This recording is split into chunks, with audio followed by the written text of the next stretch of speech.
I think he's in there. I think if he beats Ian Garry, I've always put respect on Islam Makachev. You know, for me, when I start talking about GOATs, like I like to see an athlete be able to do everything: strike, grapple, have a knockout finish, have a submission finish, have, you know, decision victories. You know, he does have one blemish on his record, but so does John Jones, so does myself, so do GSP, so does Anderson Silva. So I think Islam Makhachev has proven he can knock people out, he can strike, he can grapple. So I think if he's able to get past Ian Garry, someone who's bigger than him, you know, height-wise, reach-wise, I think, you know, you would be fool to not put him in that GOAT conversation.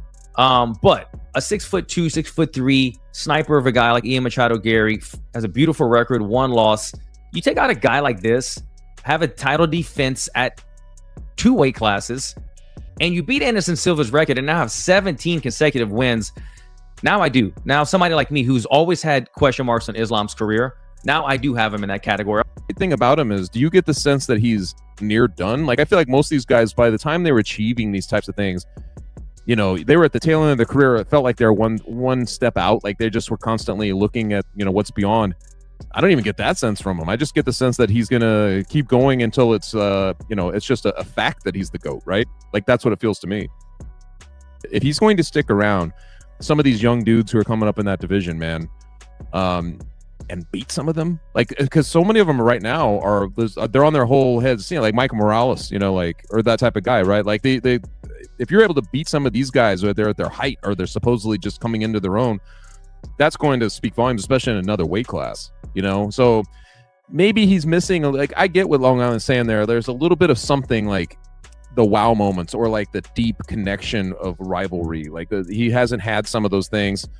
Guys who test him and he has to like dig in some level that we haven't seen or whatever. But in a way, like even that last point kind of just points out his dominance. So I think that getting by Ian Garry is a big deal. I think that this is one of those things that like nobody really makes easy work of Ian Garry. If he does that, dude, like just the volume, like the you know, all 17 fights at that point then become a story, and like it just keeps building. But this division he's in right now will define him, man. Because I'm like, if he's able to keep doing it, dude, look at that division. But it really all just depends on how long Islam wants to stick around, you know. But I definitely think he wins this one, you could definitely put him in the talks for greatest of all time. But he sticks around and wins another 2 fights on top of that. I mean, you've surpassed the Eagle. You've surpassed Khabib and everything that he's done. You've surpassed Anderson Silva, the George St. Pierre's, Demetrius Johnsons, the you know, the Hall of Famers. Like, I think that there's a world where we start talking about Islam Makhachev being the best of all time over John Jones. Ian Garry is a legit guy, #1 contender, young, you know, very defensively stout, really good footwork, really good fundamentals.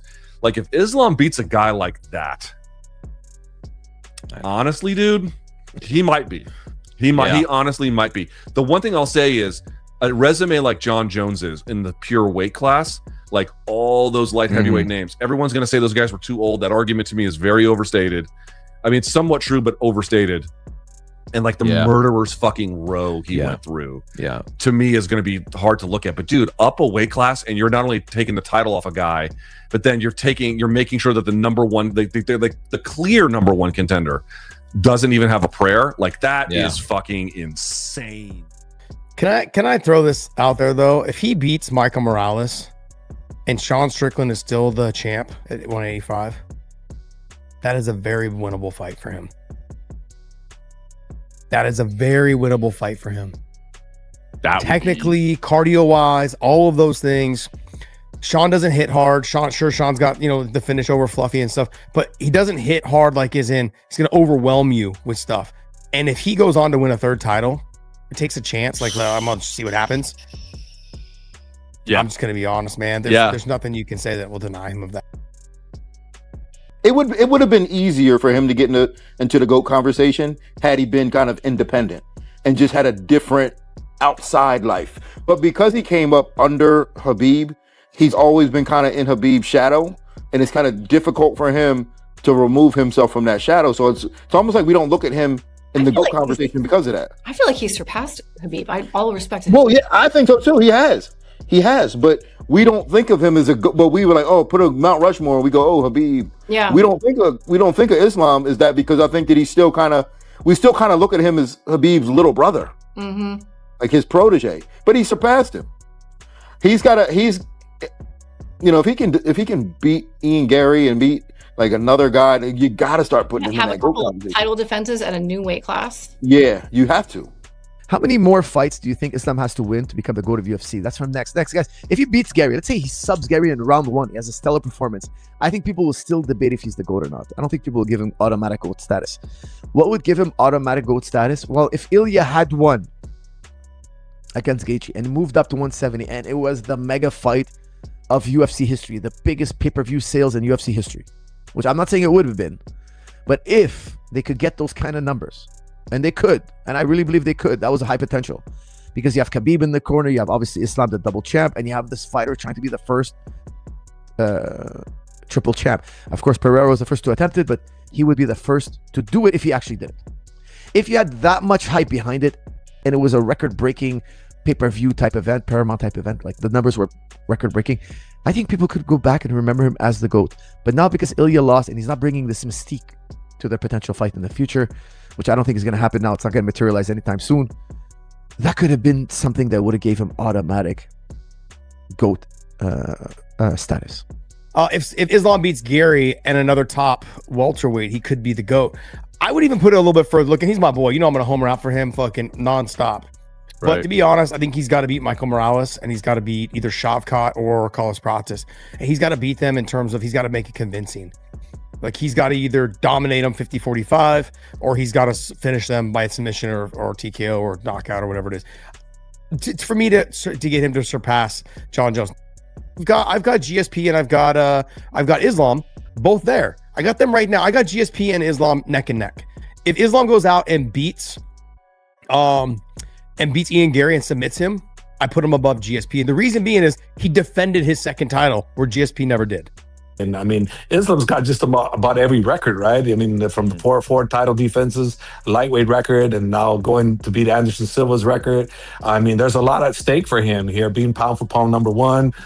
There's a lot going on. And Ian Garry's no slouch by any means. He's a very tough competitor. And, what he has, Ian's got going against him is that he's got Islam Makachev on the other side, who happens to be the guy that can stand with him, who happens to be the guy that can take him down. Where that's what I want to see. I know Islam can stand with Ian, but can Ian last on the ground with us? I don't know. Maybe yes. But one thing's for sure, it doesn't matter because Islam prepares for everything. He's well-rounded. I think it's a little bit of an overreaction because the way I look at GOATs, you got to go by title defenses and clean drug tests. I think that's important. I kind of swing back and forth on that one too, though. I don't know. Yeah, I think with Anderson Silva, everything, the amount of times he defended, Demetrius Johnson, George St. Pierre, I don't know, just in my head, he's still got some work to do. I mean, there is a lot at stake here. And even for Ian Garry, if Ian Garry does get the victory over Islam Makhachev, like, bro, he jumps into the pound for pound list automatically, at least in the top 5 right away. You know what I'm saying? So there's a lot at stake for both, man. But I do feel like there's a lot more at stake for Islam Makhachev for that same reason I'm telling you. He breaks the record. And not only does he break the record, but because he defended his belt, you automatically possibly put him top 3 greatest of all time. Look, he's already got, the 2 titles. John got the 2 titles.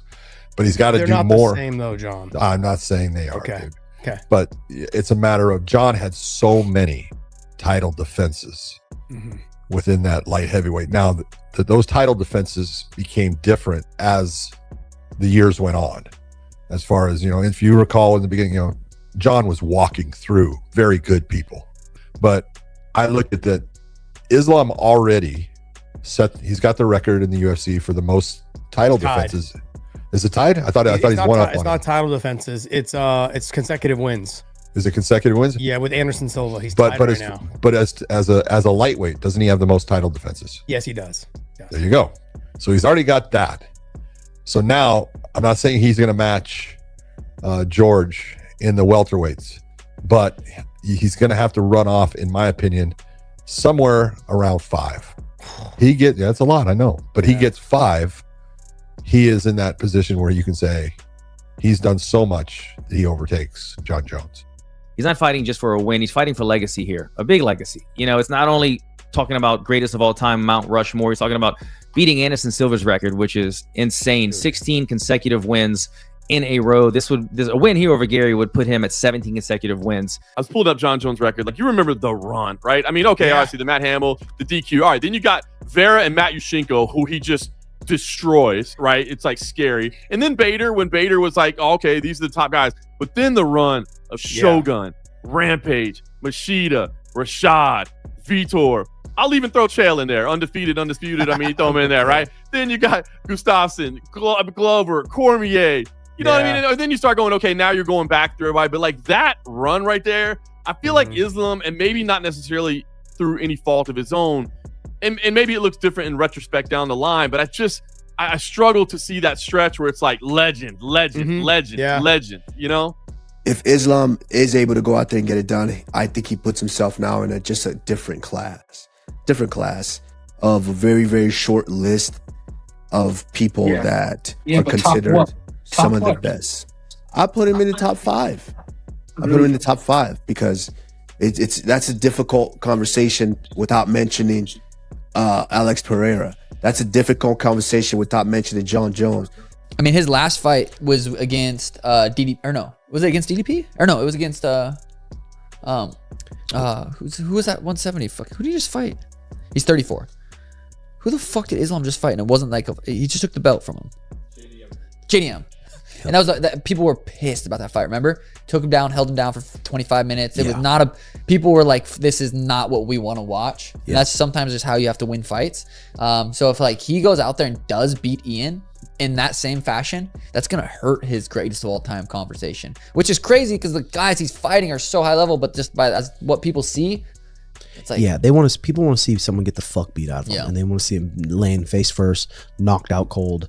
It's so easy to lose in a sport. Anything could happen. Like you could literally walk and slip and catch something or get caught with something. So what he's doing is wild. And now to do it at 2 weight classes is even bigger. I don't think that people understand how hard it is to put that big of a streak on or get a double-digit streak in the UFC. It's one of the craziest things. And then you're fighting the best guys in the world every single time. But yeah, I mean, that's going to put him on close to that Mount Rushmore, right? At what point do you be like, oh, he belongs up there? Like, they're not mentioning his name.